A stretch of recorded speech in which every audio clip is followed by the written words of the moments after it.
Parshas Emor, Chaf Dalet, Pasuk Yud Aleph. It says, Vayikoiv ben ho'isha ha'yisraelis as Hashem vayakalel, that this person blasphemed, cursed the name of Hashem. Vayavilu Osei al Moshe, they brought him to Moshe Rabbeinu. Pasuk Yud Beis, Vayanichuhu b'mishmar, they put him in, they locked him up in a ward, in jail. Lifresh lahem al pi Hashem, to that it might be declared unto them what Hashem wants, what Hashem wants, the punishment that he should receive for this terrible sin. Rashi says, Vayanichuhu b'mishmar, they put him in jail. Levadoi, they put him alone in jail. V'lo hinichu mekoshesh imay, they did not put the gatherer with him. Sheshneim hayu b'perek echad, there were two sinners and at the same time, in the same era. The sin of Mekalel as Hashem, of cursing Hashem, and the sin of Mekoshesh Eitzim, which basically is a sin that he was, this is brought, by the way, this Mekoshesh Eitzim, it's brought somewhere in Bamidbar, I think in Parsha Shlach. Basically, Mekoshesh Eitzim was Mechalel Shabbos. He was Mechalel Shabbos. There are differences of opinion. Did he gather sticks? Ma'amer? Was it Ma'amer? Was it Hitzor? Was it Kaitzer? Was it cutting branches off on Shabbos? But he was Mechal Shabbos. And they had two sinners here. One was a Mekal Hashem. One, he cursed Hashem, Rahman al-Islam. And the other one was Mechal Shabbos. And Rashi on Pasuk Yud Beis in Parshas Chav Daled Yud Beis says, "V'yodim hoyu shamakoshish b'misa." They knew that the one who's Machal Shabbos, desecrates the Shabbos, was punished with death. Aval loy perish lahem be'ezeh misa. It had not yet been specified to them, not been explained to them which death. Avol hamakalel, the Mekalel, the shaloi hoyu yoidim im chayav misa im lav. The Mekalel, the one who cursed, they did not know whether he's chayav misa or not. So there were two people. The one who was Mechal Shabbos, they knew that he's Chayiv Misa, they put him in jail. The Mekalel, they put in a separate jail, Vayanichuhu levadai, Rashi says, and not together with the Mekoshesh.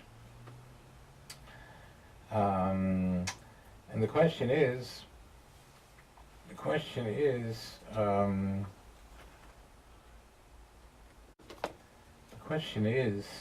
why didn't they put them both in the same jail? Why are they putting them in two separate jails? So the Sifsei Chachamim on this Rashi Yud Beis tells us that Lo hinichum biyachad, they did not put the two sinners together in the same jail.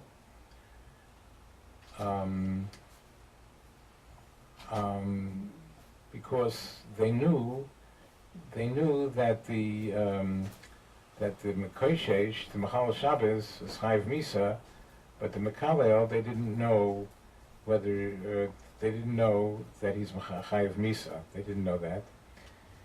And the Sifsei Chachamim says that the logic behind it is V'shema lo yiyeh b'misa. Perhaps the Mekalel would not have an obligation to be punished by death. The Yitztayer, he will have tsar. Shesova hoyel v'yoshvin yachad yimisuhu. Rashi, the Sifsei Chachamim is saying that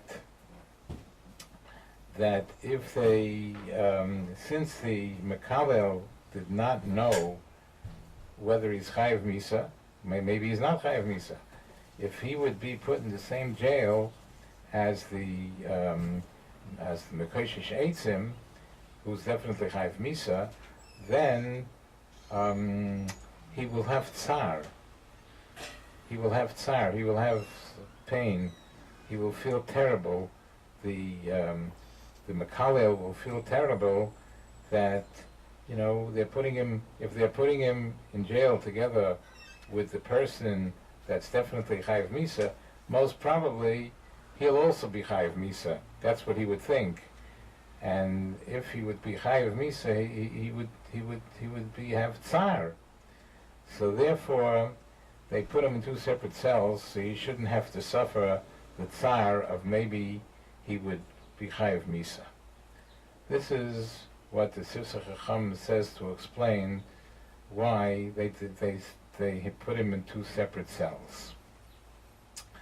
So the Torah is very afraid, the Torah is very concerned that the Mekalel should not feel badly, because if they put him together in a cell, together with somebody who's definitely Chayav Misa, he might think that he's also Chayav Misa.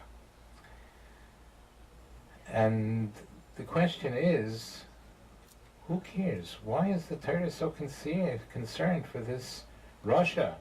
I mean, maybe they didn't know what punishment he would have, but he was definitely Nishkin Guta Yid. He's a sinner. He went and was Makal Hashem of the atrocious sin of cursing Hashem. So who cares if he would feel tsar if they would put him in the same cell? But from here we see that what it means, what it means to offend somebody, what it means to hurt somebody. He could be the biggest Russia in the world, but he's still a Yid, and we have no right to offend him.